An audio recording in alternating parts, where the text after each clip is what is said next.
Night at Collinwood, at the turn of the century, and this night promises new threats for those who would correct the misjustices. For Count Pitofi, his mind, now in Quentin's body, has entered the I Ching trance in an effort to get to the year 1969.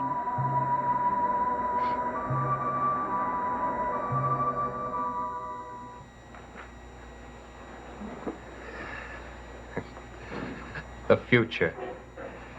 At last, huh?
Edward? Judith?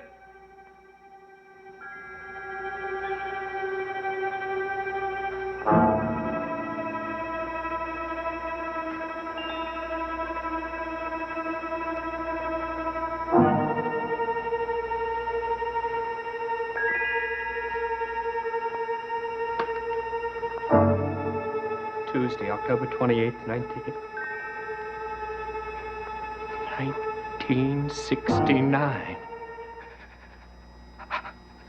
I made it. I'm here. 1969.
Where am I?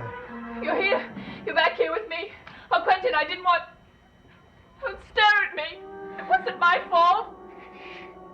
You brought me back. Quentin, the portrait, your picture, it's gone. It's not in the suitcase. Do you understand? I went to the woods, and I opened the suitcase to put the money in, and the painting wasn't there. Are you listening to me? I was there. I was in Collinwood in 1969. I was in a drawing room. I heard footsteps coming down the stairs. A girl asked who was there. And you, my dear, brought me back. Didn't you hear me? The portrait, it's gone. How could it be? Look. Who could have taken it? I don't know. I only left my room for a few minutes. I left with Charity Trask. We saw you in the foyer. Go get me Charity Trask. She couldn't have taken it. Oh, how bright. How incredibly bright, my dear. The question is, why did she come to my room feeling about me the way she does? And how did she know it was my birthday? Someone must have told her. Now, who wants that portrait? I don't know. Petofi does. He wasn't in the house. No, he wasn't, was he? But Barnabas Collins was. Barnabas has always been your friend. You go get me Charity Trask right now. Now, we must get that portrait back. I have seen the future, and I must return there to stay. Now go, my dear, quickly.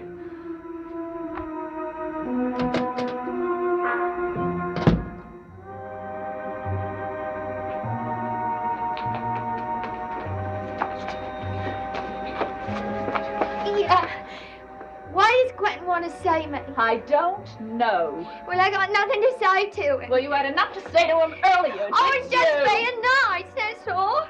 I mean, what's wrong with a girl being nice? Won't you come in, my dear? What do you want?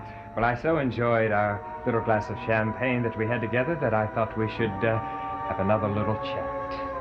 Well, I thought we said everything we had to say to each other. So did I. Then, Beth, would you excuse us? No, don't leave me. I mean, she can stay. It's all right with me. Beth? Oh, my, you really are quite charming. You know that, of course, don't you? It don't matter if I know it. It's what other people think's what counts. Well, I find you charming and exquisitely dangerous. Well, if you'll excuse me. Barnabas Collins sent you here, didn't he, my dear? What are you talking about? Yes, he told you it was my birthday. Admit it. No, I looked it up in the family Bible, like I said. You are not given to Bible reading. Barnabas Collins wants that portrait, and you agreed to get me out of this room, You're hurting me. My dear, I shall do far more than hurt you, unless you tell me everything I want to know.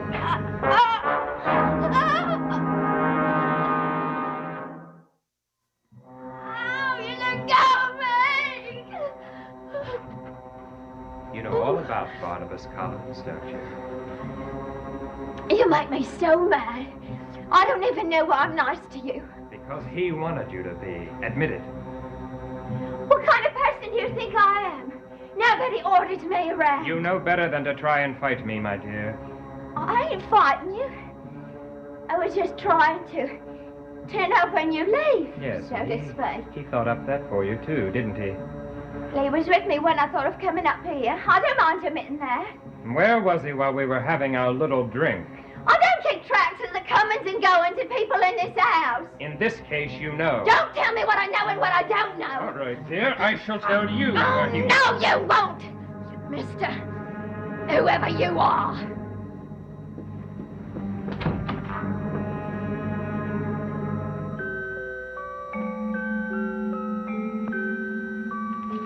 Lady Kitty, I do hope you're still not bothered by my resemblance to that portrait. Mr. Collins, I should like to speak with you. Well, I'd be delighted to, but there's something that I must do first. You must hear me out, Mr. Collins, before you do anything else.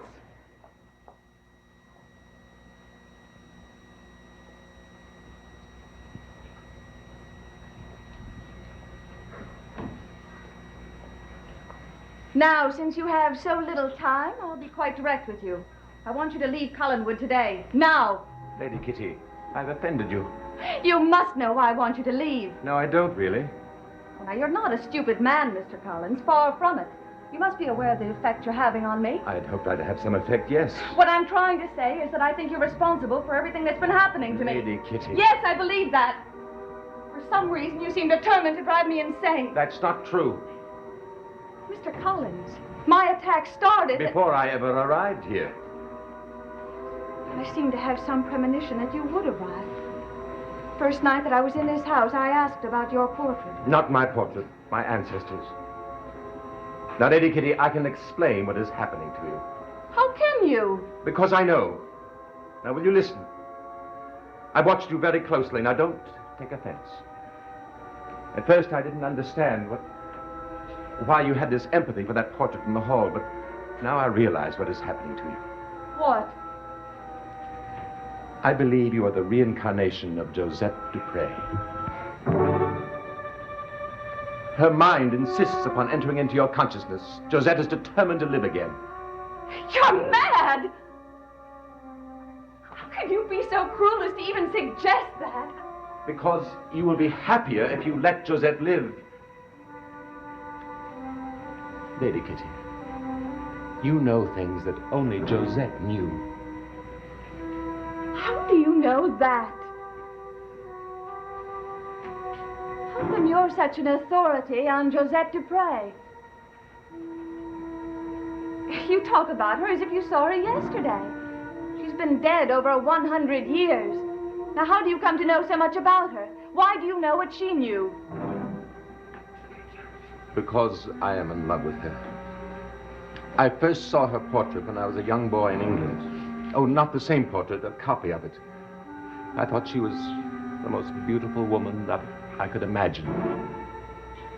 There was no girl that could match her until I saw you. Oh, please, Mr. Collins. I became so fascinated with her that I was determined to find out everything I could about her. I went through the family history, I read letters and diaries, until I knew her better than I did the people that I saw every day. Why did I ever bother to listen to you? I should have known you couldn't help me. But I can. If you will listen.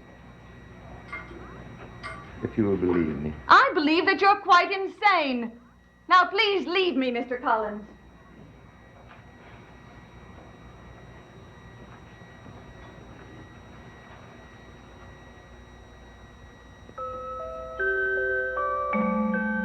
No. No. I won't let that happen.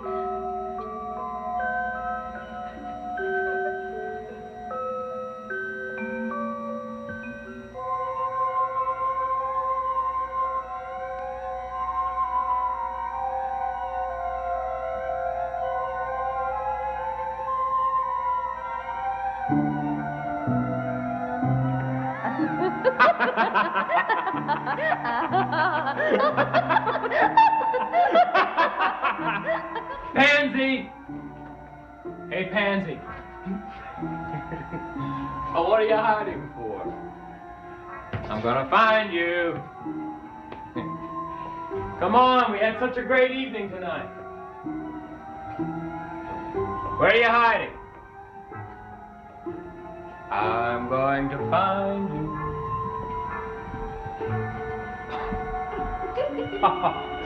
Oh, why'd you go and hide from me for? So you'd have to find me, love.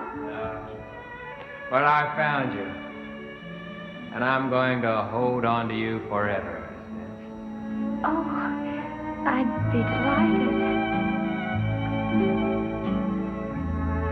You're so lovely tonight. Oh, thank you.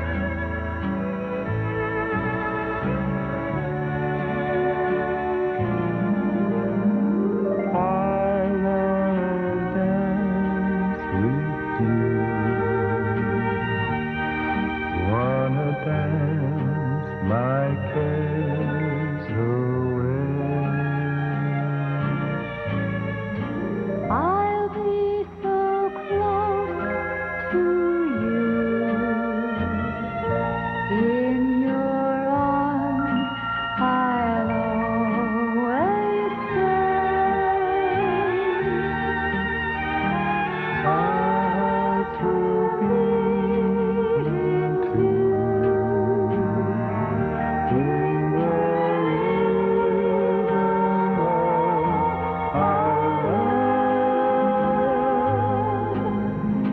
It's always been said that life is a song. So why don't we both just dance along, around and around together we two. Oh,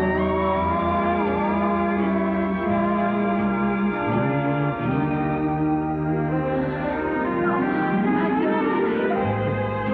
You're beautiful. Never leave me. never leave me. I love you always. Hold me forever. Oh, my darling.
Back from your appointment?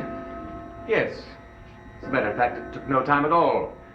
I came back hoping that I'd be in time to accept your kind invitation for a birthday drink, but you weren't here.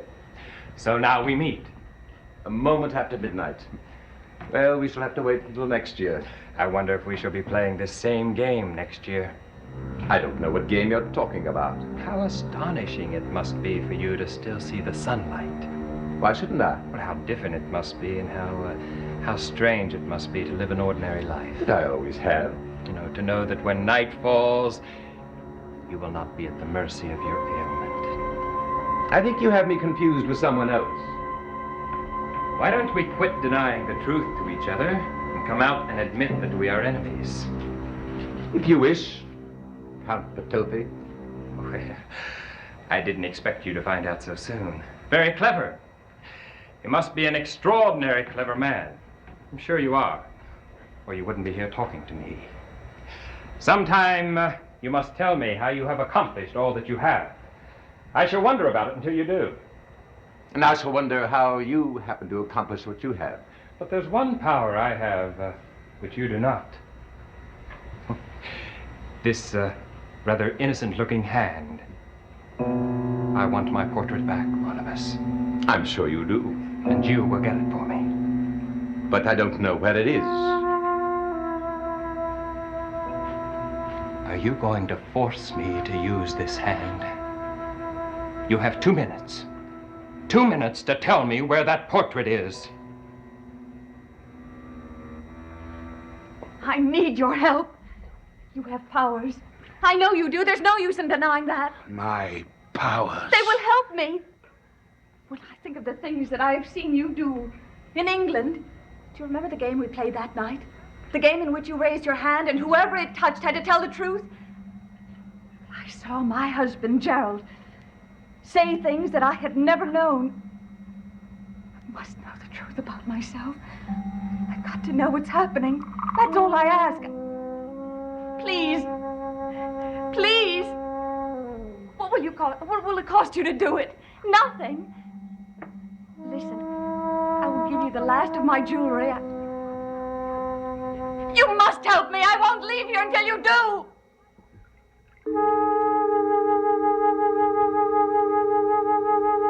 Your time is up. Well, Barnabas? I told you before, I don't know where it is. Oh, what a silly man you are. Surely you cannot be without fear. You know too much about life. Or you should. You've lived for so long. You know the prices that men sometimes are forced to pay. Now, what will it be, Barnabas? Death? No, that's much too simple. No, I think you should become what you were. Yes, I definitely think that is far more interesting. You shall become the bat again. Hiding from the day, unable to speak, cringing at the darkness. Do you feel yourself beginning to change, Barnabas? You should, because you're going to be changing very soon. Your arms will begin to feel heavy. and your body will be filled with excruciating pain. You will become what you were. That loathsome bird of the night. Now. Your power. What has happened to your power, Count Petofi?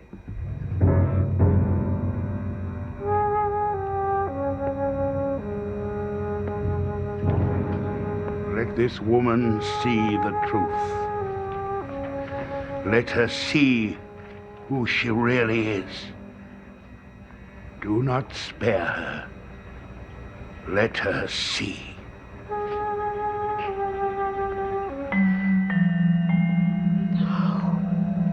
No. He was right. Barnabas was right. I am Josette Dupre. I remember everything now. I am Josette Dupre. I'm also Kitty Soames.